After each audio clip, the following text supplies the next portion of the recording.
Okay, so start with the first finger and the fourth finger, just like that. 1, 2, go.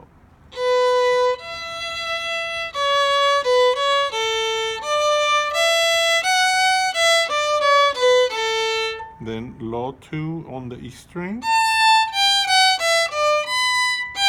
but high 2 on the A string. And at this point you would take the finger off, because then the rest of the 2s will be low on the A string.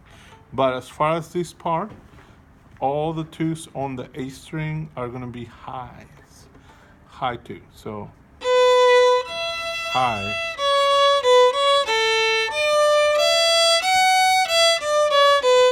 now still the low 2 on the E string,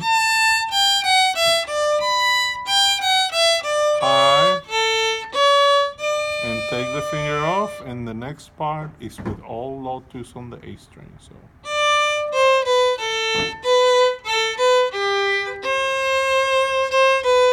and this ending is the same as in the first section.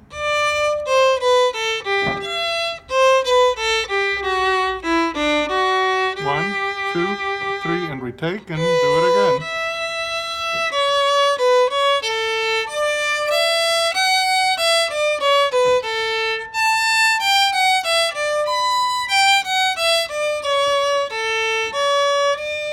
Finger up and low.